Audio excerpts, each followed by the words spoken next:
Once I went for a trek, and this trek was to conclude in a day or two, and we were very close to the snow time, which means in about a day or two, the snow was to come in. And the nature is very, very true to its timing. And it did happen that after a day or two, when they actually say that this is when the snow starts to come in and you shouldn't be trekking, that's exactly what had happened. But anyhow, this was not about getting stuck in the snow. So we were early, we were 2 days there before, and we are at the mountain peak. And there were shepherds who were grazing their goats. And as we reached this peak, one, the view was so beautiful, and you'll feel immensely at peace and at calm with how beautiful the nature can be. So when I'm there at the peak with these other trekkers, I noticed there was this dog, a very cute dog, who was just sitting on a at a distance on a stone, flat stone, and he wouldn't move at all. And he had this lock of hair which covered his eyes. And at that time, I remembered saying to myself, I wish I could just, give a trim to the lock of hair over his eyes so that he can just see well. And while talking to someone, I did mention this, and they said, no, no, this place starts to get a lot of snow, and he doesn't mind, the dog doesn't mind having the hair over his eyes, you know. So this dog got a lot of my attention, and I was amazed how silent this dog was. No movement, no running around. He was just sit calmly on that flat stone, and for the longest time. And normally, if you were to ask someone if the goats are grazing on the mountain or out in the mountain, how would they be? If you were to picturize, everybody will say they are eating a grass, or they're looking here, they're looking there, you know, because maybe of what they have read in the books or they have seen in the TV or some such thing. But till the time you don't see it in real life, you will not know how different I saw these goats. So they had finished grazing or eating, and after lunch, they just seemed to be on the mountain. And what was strange was they were just standing still. None of them would move. They were just standing still, and someone said they're catching a nap or they're just resting. And it's a very different experience. If you were to just look on the mountainside or just look to one side and see so many goats standing at some distance to each other but static, they're not moving, they're just standing static. And then you have a dog who's a very affectionate, loving dog. I just felt oodles of love for that dog, who was also just sitting on the stone and looking away, and not a movement from the dog. So we were very close to the peak, and there was a small shed, like a place where you could just sit. And I remembered there was another person, he was lying down, just catching on some rest or something. And I was also sitting there on that stone seat, which was made inside this place where you could just rest. But it had no walls, it had just pillars, so you could very well see outside. And from outside anybody could just jump in or something. So it was not a walled structure, it was just something to sit or lie down, but it was open, but it had just pillars around it. So I'm sitting inside this place, and I remember when I had looked, I had seen the dog the way I described, and the sheep, sorry, the goats the way I described. And then after some time, I just took out a packet of biscuit, just to munch on something. And I just opened the packet, you know, and in this much movement, where I opened the packet slightly and I just looked up, I was amazed. That dog was standing outside and looking at me.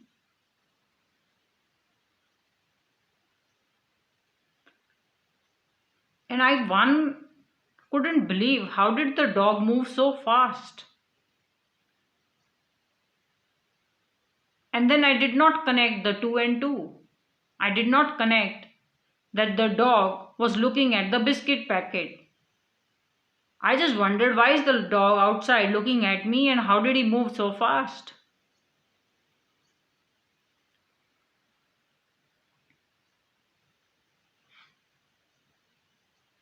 And as he kept looking at the dog wouldn't move but is looking at me.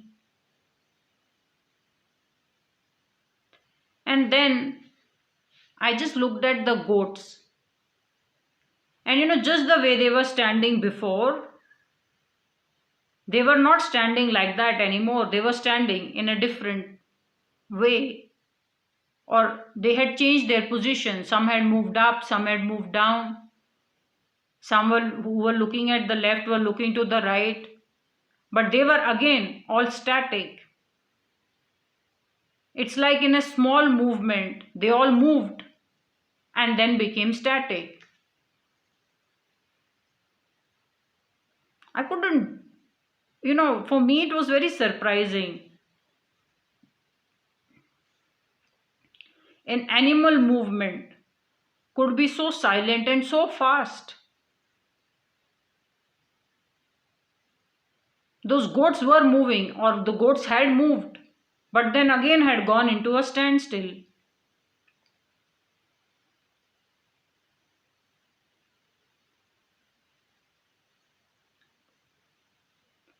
And then, after registering this, and with the surprise I have, I decided to, continue eating my snack or start eating my snack, which was a biscuit packet. So I opened the packet little bit more, took out a biscuit, and I started to eat. And I must have eaten only half a biscuit, looking away or in a different direction, just generally wondering or looking. And when I turned around, I was shocked. The dog had reached right where I'm sitting and he's looking at my biscuit packet. He had jumped in and is standing now very close to me right here and looking at my biscuit packet. I was so taken in by shock. I said, how did you move so fast? How didn't I even hear a single footstep or hear anything, of your movement? And this is the dog who has locks over his eyes. His hair is all overgrown, his fur is all overgrown.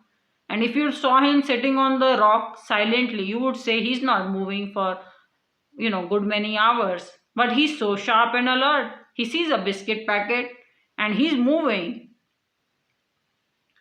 And this dog is reached right here. And I don't give out a shout or something, but I'm just taken in. I said, how did you get so close? And then I had no choice but to, give whatever biscuit I had with me to the dog. And he happily ate it. And then when I looked around, 3 goats had jumped in as well and were sitting or were standing. opposite to where I'm sitting. They're inside the shed, which was an open shed, and now they're just standing there, three of them. And all the goats outside also had again moved and now are again static in a different position.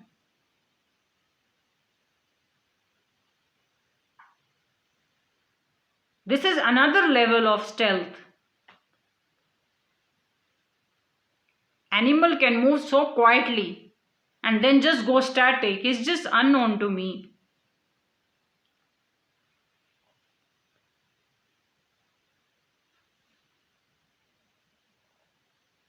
And as these three goats kept standing inside, I said I have to make them go out. Because they had started small drizzle had started. And I said, I don't want them inside me. It's inside the shed with me. One, there will more goats which will come in. And then you can't sit with 20 goats next to you because you start pooping and pissing. And I had I was planning to sit there for quite some time. And there was another trekker who was just taking some rest. And I didn't want goats pooping and pissing all around us. And then no matter what I did, these goats would not move. They were as if had become a statue.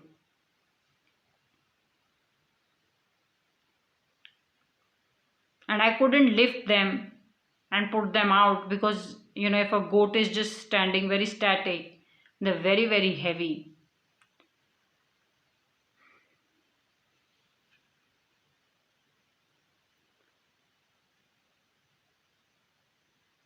Now I will tell you how this relates to spirituality.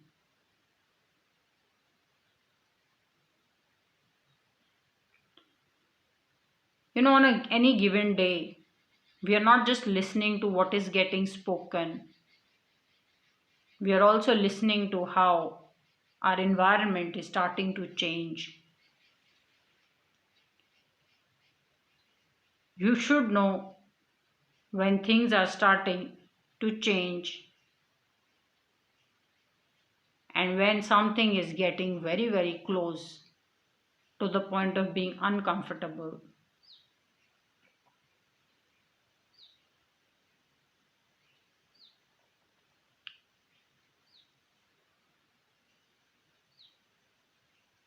You know, there's a recent news where Iran is stopping the family of Nobel Prize winner to go and collect the award.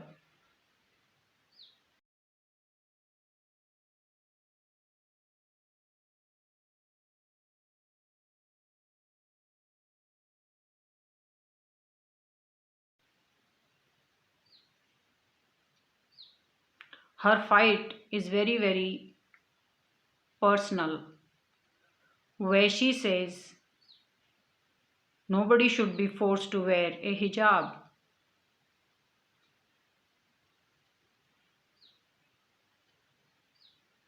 This new leadership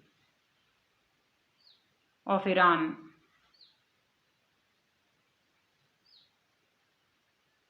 is ultra conservative in his outlook, and he is changing things. Who can stop anybody from going and receiving an award? How can any country do that? How can he decide he is not okay with women without hijab?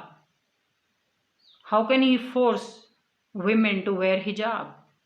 How can he single handedly start to change the fabric of the society? Some people would say, look, this has got something to do with Islam. I'm not Muslim and I'm not from Iran. So I don't have to be taking any interest in any of this.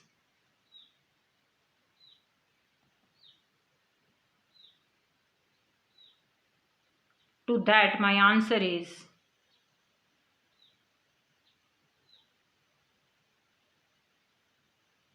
understand your space.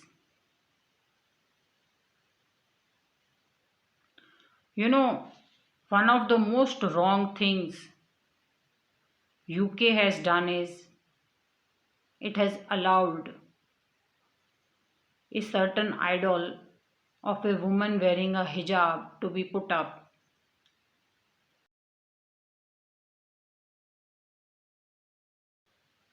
One, you should get very worried when you see movement in the environment and what it is bringing home. Today, the fight of that Nobel laureate is about her and hijab and lot of other women in Iran. It is about them. Very soon, this fight will become about women in UK who don't want to wear a hijab but are being forced to wear a hijab.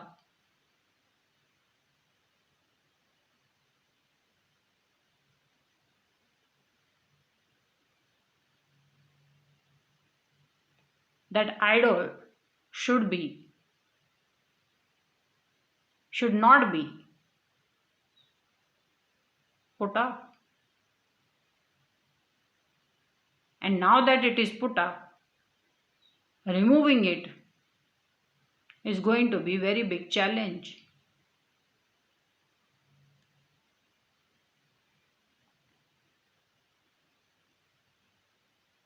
It's like those goats who had moved in and now I can't sit because they can poop and piss in the shed I'm sitting in. Very silently, someone is bringing in a lifestyle what people think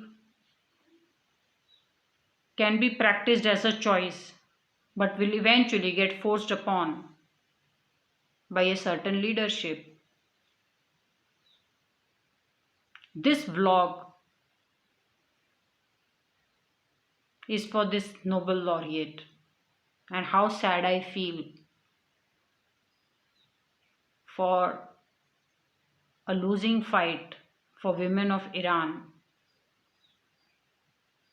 where the leadership is unwilling to let people be.